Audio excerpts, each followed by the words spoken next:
তো বন্ধুরা দেখো, সকাল থেকে ভিডিও তেমন একটা ছাড়তে পারিনি। তো কারণ হচ্ছে আজকে রবিবার খুব ব্যস্ত ছিলাম। তো আমি তো কেরালায় রয়েছি, সেটা তোমরা সবাই জানো। আর যারা না জানো তাদের জন্য বলে দিচ্ছি, কেরালায় রয়েছি। তো দেখো আজকে কি কি রান্না করেছি।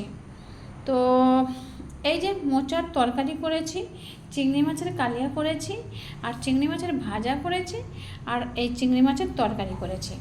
তো দেখো চিংড়ি মাছগুলো দেখে তোমাদের মনে হবে কি ছোট, ঠিক একদম ছোট।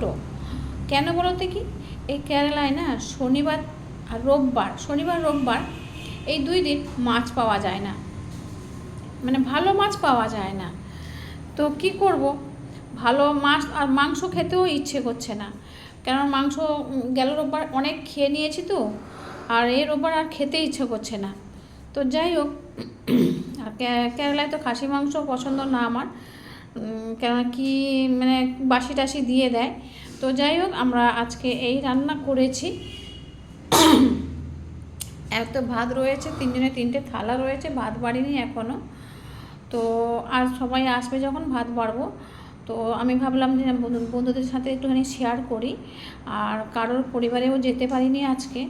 আর যাব, সময় পেলে একটু সন্ধ্যার সময় বসবো, সময় করে যাব সব বন্ধুদের কাছে। আর ভিডিও ছাড়বো কি বলো, আমি তো নিজেই তো ব্যস্ত, এই জন্য ভিডিও ঠিক মতন ছাড়তে পারছি না। এই কারণে যে আমি কারোর ভিডিও দেখতে পাচ্ছি না, আমার ভিডিও আমি এত ঘন ছেড়ে যাবো কি। তো যাই হোক, আজকে এই ছোট চিংড়ির জন্য তোমাদের কাছে এই একটাই কথা বললাম যে কেরালায় শনিবার রোববার হলে মাছ পাওয়া যায় না, যার জন্য ছোট ইচ্ছা ছিল যে ভালো বড় বড় চিংড়ি এনে মানে করানো চিংড়ি মাছের কালিয়া বানানোর ইচ্ছা ছিল। তো যাই হোক, বড় চিংড়ি তো পেলাম না, ছোট চিংড়িতেই কালিয়া করেছি। দেখতে পাচ্ছ মাছের কালিয়াটা, চিংড়ি মাছের কালিয়াটা করেছি। আর চিংড়ি মাছের ভাজা তো করেছি, দেখিয়েছো। আর এই চিংড়ি মাছের কালিয়াটা খুব সুন্দর হয়েছে, আমার তো মনে হচ্ছে খুব ভালো হয়েছে। আমি খেয়েছি, একটু টেস্ট করে নিয়েছি, মানে রান্না যখন করি তখন তো একটু টেস্ট করে নিয়েছি, খুব ভালো হয়েছে। আর মোচার ঘন্ট, চিংড়ি মাছের তরকারি তো সবাইকে তোমাদেরকে তো বললাম। তো যাই হোক বন্ধুরা, এই পর্যন্ত ভিডিওটা। তোমরা সবাই ভালো থেকো, সুস্থ থেকো, শুভ দুপুর, টাটা।